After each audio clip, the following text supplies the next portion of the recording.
오늘 저는 요한일서 1장 1절부터 10절의 말씀을 가지고 사랑의 빛이라는 제목을 통하여 하나님의 말씀을 증거하고자 합니다. 세상이 현대화되면서 점점 사랑이 식어가고 있다고 합니다.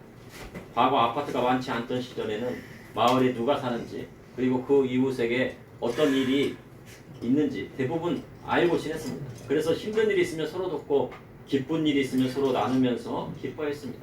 그리고 맛있는 것이 있으면 옆집과 나누었습니다.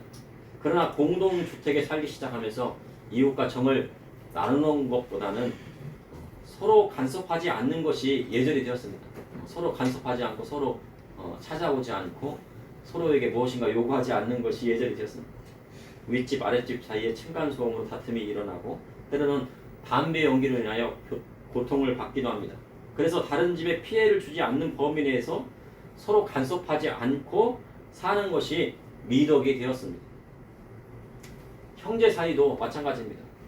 형제 사이에도 각자 직장을 잡거나 결혼하면서 삶의 터전을 옮기다 보니 정을 나누고 싶어도 쉽게 되지 않습니다. 명절이나 애경사가 있을 때가 아니면 자주 얼굴을 보기 어렵습니다. 그리고 또 가난한 사람을 돕는 것도 쉬운 일이 아닙니다. 어려운 사람을 돕는 것도 대부분 나라의 복지 정책을 통해 이루어지고 있습니다. 특별히 복지 사각지대가 아니라면 대부분 혜택을 누릴 수 있습니다. 그래서 어렵다고 하는 사람들을 찾아가 보면요 외제차를 타고 있습니다. 그래서 뭐 임대 아파트에 갔더니 외제차들이 막 많다고 하는 그런 경우도 있습니다. 그럴 정도로 사람들이 어떻게 보면은 어렵지 않은데 또 좋은 차를 타고 있는 사람, 또 정말 어려운 사람도 있을 수 있습니다. 그런데 대부분 혜택을 누릴 수가 있습니다. 그러니 진정으로 어려운 사람을 찾아서 돕는다는 것도 쉽지 않은 것입니다. 그리고 어떤 사람을 도와야 될지도 결정하는 것도 쉽지 않습니다. 그런데 진정한 사랑은 나누어야 배가 되고 어려운 일은 서로 나누어야 큰 위로가 됩니다. 그러니 어려운 사람을 찾아서 사랑을 나누는 것이 중요합니다. 오늘 본문 사도 요한이 기록한 사랑을 담은 서신서입니다. 요한일서 2서 3서가 있는데 이 요한일서 2서 3서는 사랑을 담은 서신서입니다. 이를 통해 이 시대를 살아가는 저와 우리 성도님에게 하시는 하나님의 말씀은 무엇인지 여러분과 함께 은혜를 나누고자 합니다. 첫째, 사랑의 빛은 말씀이 육신이 되어 이 땅에 오신 예수 그리스도이십니다. 태초부터 있는 생명의 말씀에 관하여 우리가 들은 바요 눈으로 본 바요 자세히 보고 우리 손으로 만진 바라. 태초에 하나님이 천지를 창조하셨습니다. 첫째 날에 빛이 있으라 하시니 빛이 있었고, 둘째 날에 물 가운데 궁창이 있어서 아랫물과 윗물로 나뉘게 하셨습니다. 그리고 천하의 물이 한 곳으로 모이게 하셔서 물이 드러나서 그것을 땅이라 하셨고, 물이 빠져가지고 모인 곳이 뭡니까? 바다가 되었습니다. 그리고 하늘에 해와 달을 만드시고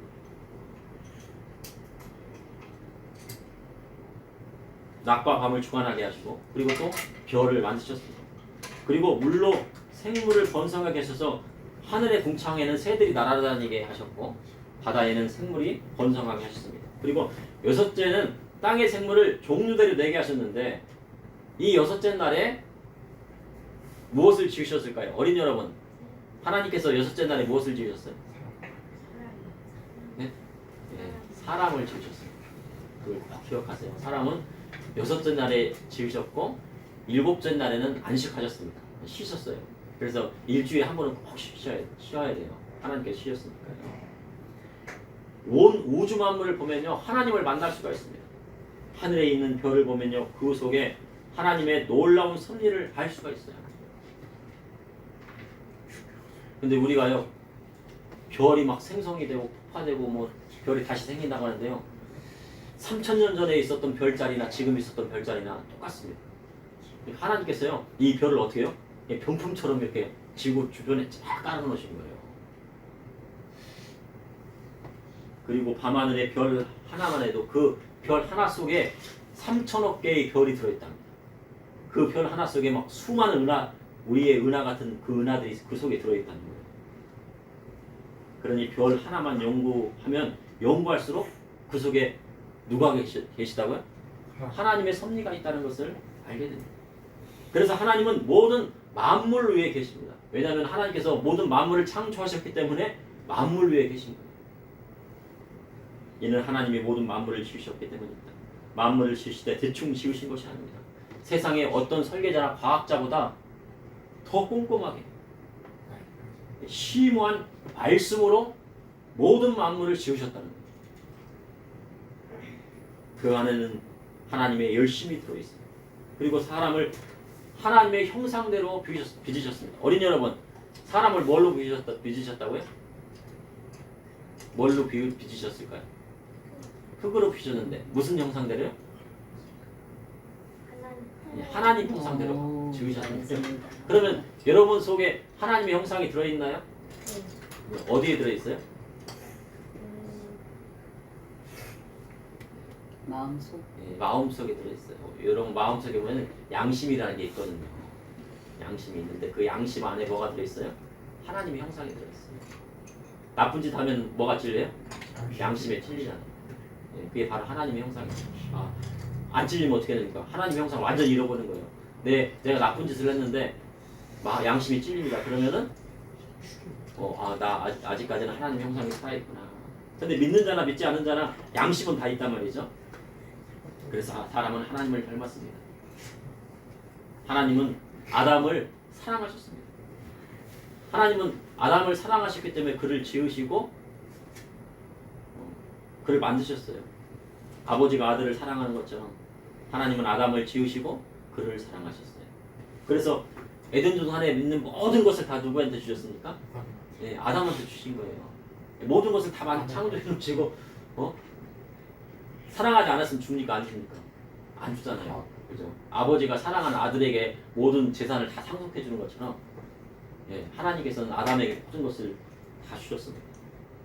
그러나 아담이 범죄함으로 하나님과 멀어졌어요. 그리고 아담과 하와는 에덴 동산에 쫓겨나게 됩니다. 죄로 인하여 사망이 오게 되고 땀 흘리지 않으면 식물을 얻을 수 없게 되었고 하와는 해산하는 고통이 왔습니다. 죽을 수밖에 없는 사람을 살리시려고 하나님께서 하나밖에 없는 독생자를 주셨습니다. 그분이 바로 우리 예수님인데 그 예수님은 우리의 생명의 말씀이 되십니다. 하나님께서 천지를 창조하실 때 함께 하신 하나님의 아들이시며 말씀이 육신이 되어 이 땅에 오신 분이 바로 예수 그리스도이십니다.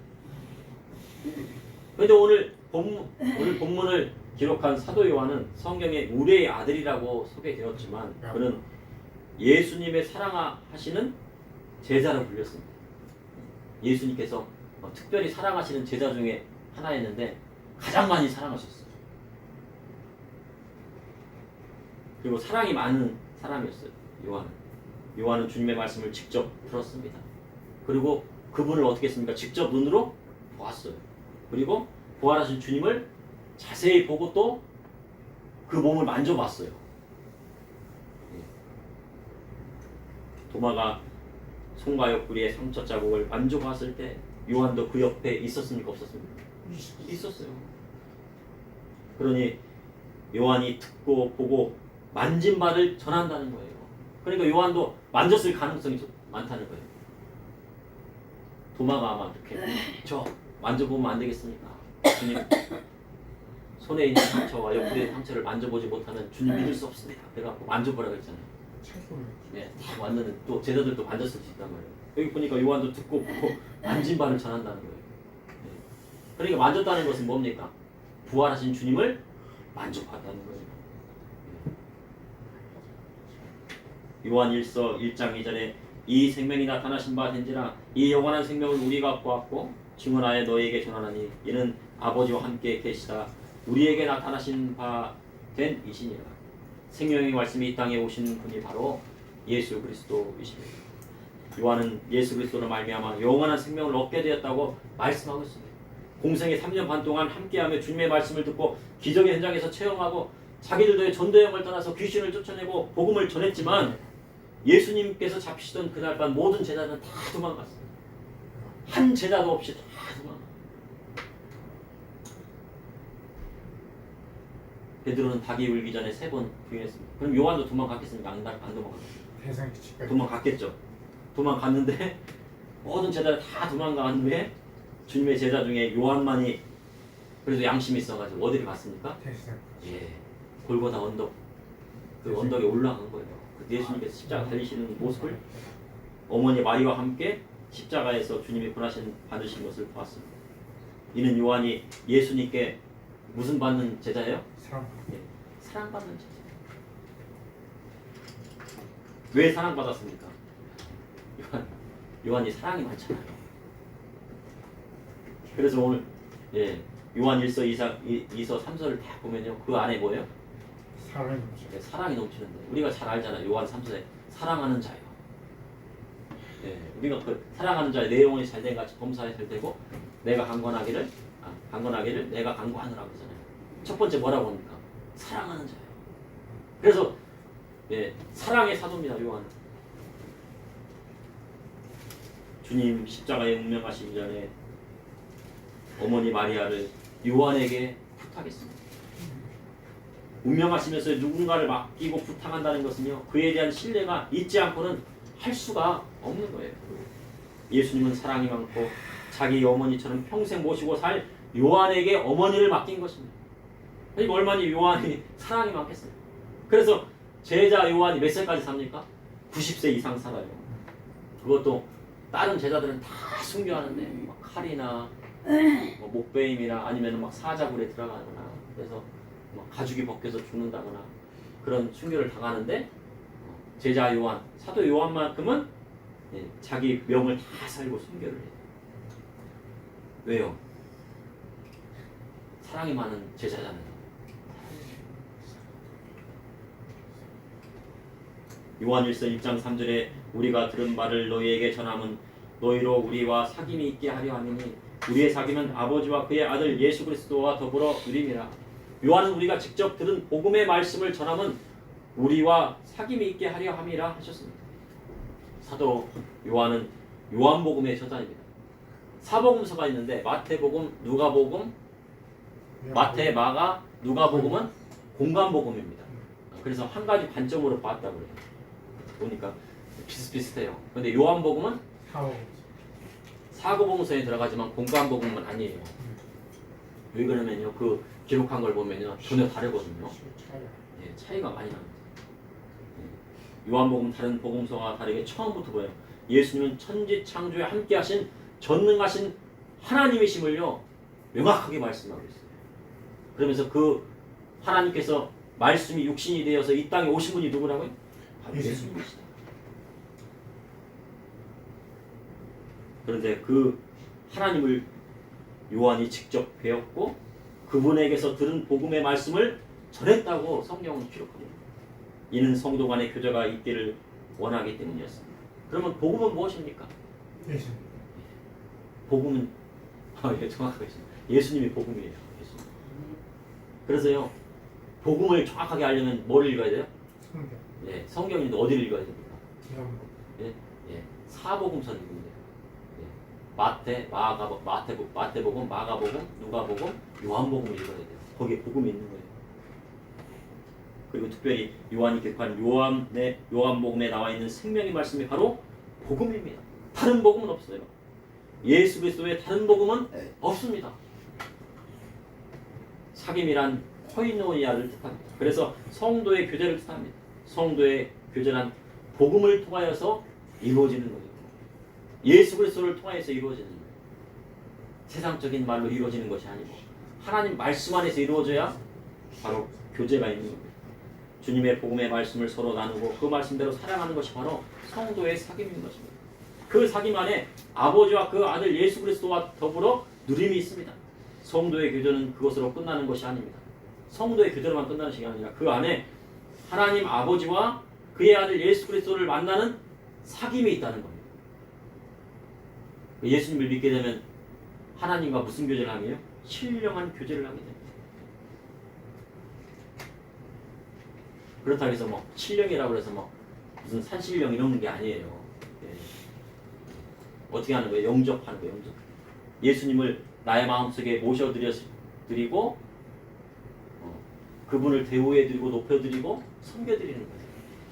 우리가 부모님을 높여드릴 때 그렇잖아요. 부모님을 섬겨드리고 먹을 거 있으면 드리고 봉양해 드리는 것이 바로 섬기는 것처럼 영접이라는 것은 예수님을 모셔드리고 대우해드리고 높여드리고 찬양해드리고 그분께 하나님께 기도하고 하는 것입니다. 그것이 바로 신령한 교제인 거예요. 그래서 믿음의 성도는 날마다 하나님과 교제가 있습니다. 그 사귐은 어떻게 이루어집니까? 기도하고 말씀 보고 찬양하고 그리스도의 복음의 말씀대로 세상을 사는 것입니다. 교회 와서 기도하고 찬양하고 말씀 들었으면은 어디로 나가야 됩니까? 세상에 나가야 돼요. 세상에 나가는 것이 하나님 것이죠. 이처럼 성도의 교제가 있고 중보자 되신 예수 그리스도를 통해 성도와 하나님 사이에 신령한 교제가 이루어질 때 우리의 기쁨이 충만하게 되는 것입니다. 예수님께서 십자가에서 하나님과 사람 사이에 막힌 담을 허시고 아버지 하나님 앞에 나아갈 수 있는 길을 열어주셨어요. 우리는 하나님을 볼 수도 없었어요. 모세가 하나님 볼 수 없어서 직접 못 봤잖아요. 그죠? 얼굴이 가리잖아요. 그런데 뭐야? 우리가 예수 그리스도로 말미암아 하나님을 바라볼 수 있게 됩니다. 그리고 아빠, 아버지라고 부를 수 있게 됩니다. 그것은 다 누구 때문이에요?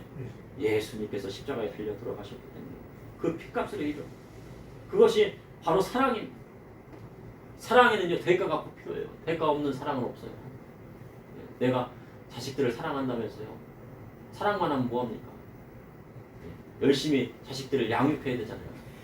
돈을 벌어가지고 자식들 공부시키고 학원도 보내고 또 그리고 밥도 먹여야 되고 엄마가 자식 사랑한다고 하면서 밥도 안 주고 그러면 사랑하는 겁니까? 아니잖아요. 그죠?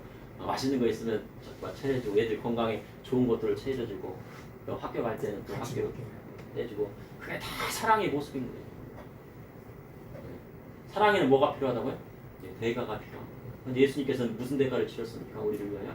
희생의 대가를 치르셨습니다. 그것이 바로 사랑입니다. 그래서 예수 그리스도로 말미암아 하나님과 성도 사이에 사귐이 있게 되는 것입니다. 둘째, 빛의 자녀된 성도는 하나님의 진리의 말씀 안에 사랑으로 행해야 합니다. 요한일서 1장 5절에 우리가 그에게서 듣고 너희에게 전하는 소식은 이것이니 곧 하나님의 빛이시라. 그에게는 어둠이 조금도 없이다는 것이니라. 요한이 예수 그리스도께서 주신 복음의 말씀을 통해 전하는 소식은 하나님이 빛이시라는 겁니다. 하나님의 빛이시라는 것이 바로 뭐예요? 복음이다. 그런데요, 요한복음 1장에 보면은 빛에 대한 말씀이 있어요. 요한복음 1장. 그래서 요한복음도 요한이 있었잖아요. 요한일서도 요한이 있었잖아요. 그러니까 거기에 통하는 게 있단 말이죠. 요한일서 1장, 요한복음 1장 3절 4절 보면 만물이 부로 말미암아 지은 바 되었으니 지은 것이 하나도 그가 없이 된 것이 없느니라. 그 안에 생명이 있었으니 이 생명은 사람들의 빛이라. 근데 빛이 왔는데요. 어둠에 속한 사람들이 그 빛을 어떻게 해요? 몰랐어요. 그리고 어떻게 해요? 빛을 싫어했어요. 죽이기까지 했죠. 그럼 그 빛은 뭡니까? 예수님이죠. 하나님께서 지으신 모든 만물에는 생명이 있습니다. 그 생명이요 사람들의 빛이에요. 구약 성경의 많은 선지자들 그 빛이 오실 것에 대해서 증거를 하셨어요. 그리고 세례 요한도 그 빛에 대하여 증거했지만 그는 빛이 아니었습니다. 진정한 참된 빛은 바로 말씀이 육신되어 이 땅에 오신 예수 그리스도 한 분뿐이십니다. 그래서 그분에게는요 어둠이 조금도 없습니다. 아무 죄 없으신 예수님께서 십자가 지심으로 우리는 나음을 얻었습니다. 우리에게 질병이 왔습니까? 아무 죄 없으신 예수님께서 십자가 지심으로 십자가 지셨다는 건 뭐예요? 모든 질병의 고통, 질고라고 그러잖아요. 질고까지 다 지셨어요. 질병의 고통까지 다 지셨거든요. 그러니까 우리 질병에 있는 것들요 하나님 앞에 다 내어드립니다. 그리고 하나님께서 예수님께서 다 대신 져주시고 받게 해주시는 거예요. 그것이 바로 믿음입니다. 죄 없으신 하나님의 아들이 십자가에서 화목제물이 되심으로 하나님과 사람 사이에 막힌 담이 허물어졌습니다. 요한일서 1장 6절에 만일 우리가 하나님과 사귐이 있다 하고 어둠에 행하면 거짓말을 하고 진리를 행하지 아니함 이거니와. 사귐이란 사람 사이에 있는 친교를 나타내기도 하지만 사귐이란 하나님과의 신령한 교제라고 하면 또 신령을 막 또 찾으는 거예요. 영적인 교제라고. 영적인 교제예요. 영적인 교제. 그리고 방언을 하면 어떻게 해요? 마음을 막 기도하면 영적인 막 기도가 올라가는 거잖아요. 그렇죠? 영적인 소통이 일어나는 거예요. 그리고 사귄다는 것입니다. 사귄다는 것은 무엇을 뜻하는 것입니까? 친해져. 친해져. 친해져야죠. 친해져야 돼요. 또 그리고 사랑해야 또 사귀잖아요. 사랑해. 그리고 그 사랑하는 사람 어떻게 됩니까? 신뢰가 있어야 돼요. 믿음이 있어야 돼요. 그 사랑에 대해서 절대적으로 믿고 따른다는 것입니다. 그럼 성도가 하나님과 영적인 교제를 하고 있는지 안 하는지는 어떻게 알 수 있습니까? 하나님과 사귐이 있는 성도는 거짓말하지 않고 진리 안에 행한다고 성경 기록하고 있습니다. 그 사람이 거짓말하는지 거짓말 안 하는지를 보면은 그가 하나님의 사람인지 하나님의 사람이 아닌지 알 수 있고요. 진리 안에 행하는지 안 하는지 그 열매 지난번에 뭘 보면 알 수 있다 했어요? 열매를 보면 알 수 있다고 했잖아요. 거짓 선지자들을 보면 뭐가 다르다고요? 열매가 다르다. 근데 이 내용과도 똑같은 거죠. 그러니 정말 하나님과 사귐이 있다고 하면 하나님의 빛 안에 진리의 안에 행해야 된다는 것입니다. 요한일서 1장 7절에 그 빛 가운데 계신 것 같이 우리도 빛 가운데 행하면 우리가 서로 사귐이 있고 그 아들 예수의 피가 우리를 모든 죄에서 깨끗하게 하실 것입니다. 하나님께서 빛 가운데 계신 같이 우리가 빛 가운데 행하면 우리가 서로 사귐이 있는 것입니다. 성도의 교제는 세상 안에 있는 것이 아니라 하나님 안에서 이루어져야 참된 교제가 되는 것입니다. 우리 빛 가운데 행할 때 우리가 사귐이 있고 그 아들 예수의 피가 우리의 모든 죄를 깨끗하게 하실 것이라고 말씀하셨습니다. 우리의 모든 죄가 깨끗하게 지려면 어떻게 해요? 어디 안에 있어야 된다고요? 네? 예수님 안에, 바로 하나님의 빛 안에 있어야 되고 진리의 말씀 안에 있어야 된다는 거예요. 그래야 제사만 받을 수 있지. 행동은 그냥 저 어둠에 가 있는데 막 하나님 앞에 내 죄를 막 고백한다고 해서 그것이 사라지는 것이 아니라 하나님의 빛 안에, 진리의 말씀 안에 있어야만이 우리의 모든 죄가 깨끗해지는 것을 말씀하신 것입니다. 그러니 믿음의 성도는 빛 가운데 행하여야 합니다. 그럼 그 빛 가운데 행한다는 것은 무엇을 말씀하고 있습니까? 하나님 말씀 안에서 행한다는 것입니다. 우리가 빛 가운데 행할 때 우리가 사귐이 있을 뿐만 아니라 우리의 모든 죄도 깨끗하게 되는 역사가 일어납니다. 그래서 믿음의 성도는 빛 가운데 행해야 하는 것입니다. 요한일서는요 좀 쉬운 말씀 같은데도요 참 어렵더라고요. 읽어도 이 말씀이 이렇게 쉬운 말씀인 것 같으면서도요 상당히 어려운 말씀이에요. 요한일서 1장 8절에 만일 우리가 죄가 없다고 말하면 스스로 속이고 또 진리가 우리 속에 있지 아니할 것이요. 사도 요한은 우리가 죄가 없다고 말하면 스스로 속이는 사람이라 하셨습니다. 이 세상에 죄 없는 사람이 없습니다. 그래서 예수님께서 뭐라고 했어요? 죄 없는 자가 먼저 나와서 돌로 치라고 했잖아요. 예. 그랬더니 다 어떻게 해요? 다 도망갔다는 거예요. 그러니 그 주위에 있던 사람들은 다 죄에 있었다는 거예요? 없었다는 거예요? 있었다. 그러면 죄가 없다고 막 거기서 돌로 쳤으면 그 사람은 거짓말하는 자입니까? 거짓말 안 하는 자입니까? 거짓말하는 자죠. 아담의 죄. 그리고 또 누구 죄도 있어요? 조상들의 죄도 있잖아요. 집안 대대로 내려오는 죄도 있잖아요. 네? 내가 안 줬는데 혼은 누구한테 물려받는다고요? 아버지부터 물려받는다고 했잖아요. 조상들로부터 내려오는 죄. 또 자범죄도 있잖아요. 어릴 적부터 어른이 되기까지, 그리고 어른이 되어 장년과 노년이 되기까지 죄 한 번도 짓지 않은 사람이 없습니다. 크고 작은 죄를요 치웠어요. 만약 죄 없다고 말하면 스스로 거짓말하는 자예요. 거짓말하는 자는 빛 가운데 있을 수 없습니다. 그런데 예수 그리스도를 믿고 주님 앞에 회개한 사람은 우리의 모든 죄가 어떻게 된다고요? 사함을 받는다고 말씀하셨습니다. 심지어요 언제까지 사해 주신다는 사실을 믿으십니까? 언제까지 사해 주세요? 예수님께서. 그래서 이제는 믿음의 성도는 빛 가운데 행해야 하는 것입니다. 하나님 앞에 죄사함 받은 성도가 같은 죄를 반복해서 짓는다면요 그는 하나님 앞에 회개하는 것이 아닙니다. 그럼 죄를 어떻게 합니까? 구약성경 십계명의 말씀을 보면요 그것이 죄인지를 알 수 있잖아요. 그런데 보통 보면은 살인하지 말라. 뭐 여기 성도님에서 살인한 사람이 있습니까? 간음하지 말라. 성도 뭐 교회 다니는 사람 간음하는 사람 별로 없잖아요. 그죠? 도적질하는 사람이 있습니까? 없잖아요. 거짓말 막 거짓 증거하는 사람이 있습니까? 대부분요 그렇게 하는. 근데 제 10에 보면요 내 이웃의 집을 탐내지 말라는 말씀이죠. 다른 사람의 이웃에 있는 아내도 탐하면 죄가 돼요. 막 드라마를 보다가요 멋진 남자 배우가 있어요. 아유 저 멋진 배우 너무나도 탐난다. 그럼 뭐 한 거예요? 예, 탐낸 거예요. 탐냈어요. 예? 다른 집에 있는 아내를 어떻게 하고 마음에 드네. 그럼 뭐 한 거예요? 그래서 탐낸 거예요. 탐내는 것 자체가 죄예요. 죄. 옆집에 외제차를 타고 다니는데요. 야 부럽다. 나도 저 외제차 타고 싶은데. 저는 이제 외제차 부러운 게 하나도 없습니다. 외제차에 대해서 탐내질 않아요. 네. 네. 이건 진심입니다. 네. 그리고 또 다른 집 자녀가 좋은 성적을 맞았다고 부러워하면요, 그것도 뭐예요? 탐내. 네, 탐내는 거예요. 네. 네. 다른 형제가 좋은 아파트 샀다고 하면요, 그걸 가지고 싶으면 그것도 뭐예요? 탐내는 거예요.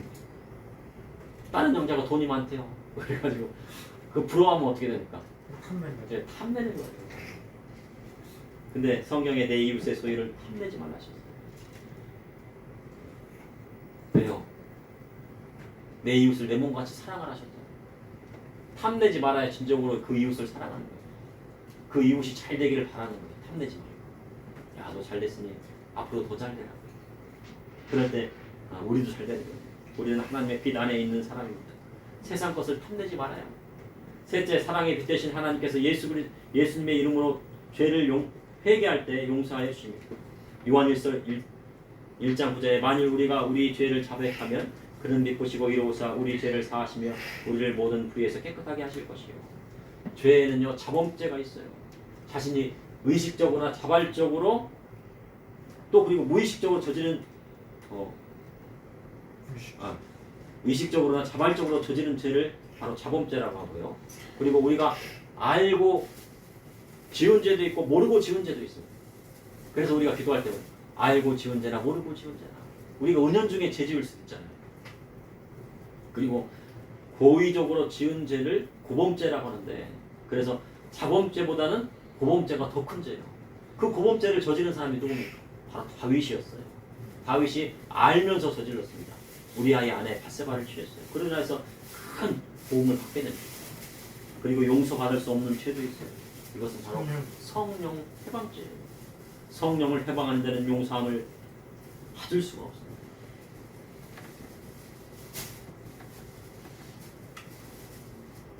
사람이요 성도를 대적하면 사함을 받아요. 또 교회를 대적하면 또 사함 받을 수 없어요. 성령을 대적하면 어떻게 돼요? 받을 수 없어요. 예수님을 대적하면 받아요? 못 받아요. 우리가 우리 죄를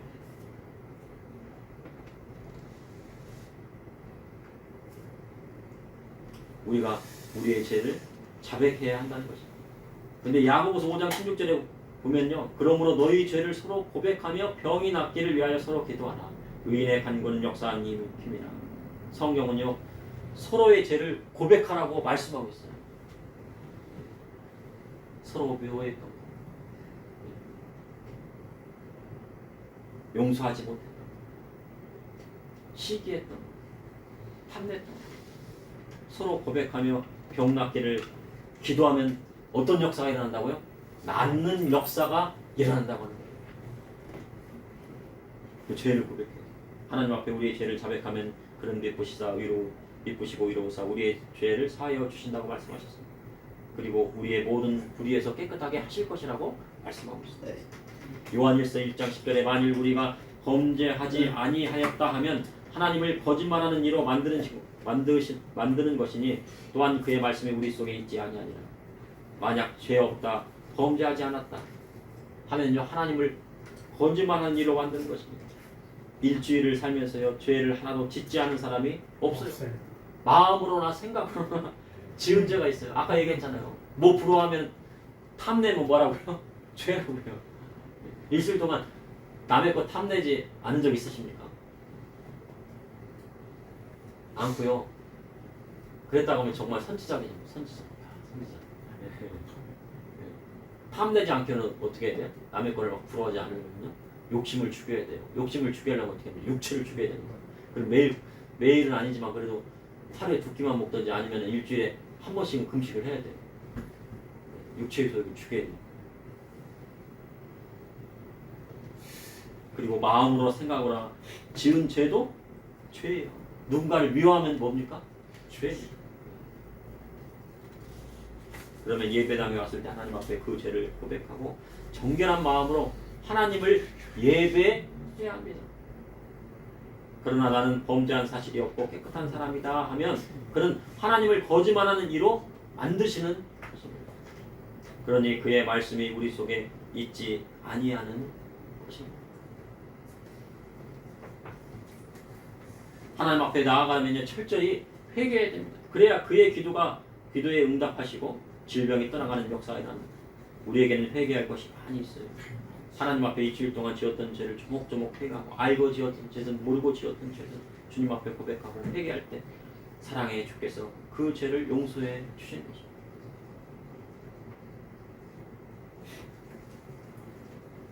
마태복음 1장 21절에 아들을 낳으니 이름을 예수라 하라. 이는 그가 자기 백성을 그들의 죄에서 구원할 자이심이라 하니라.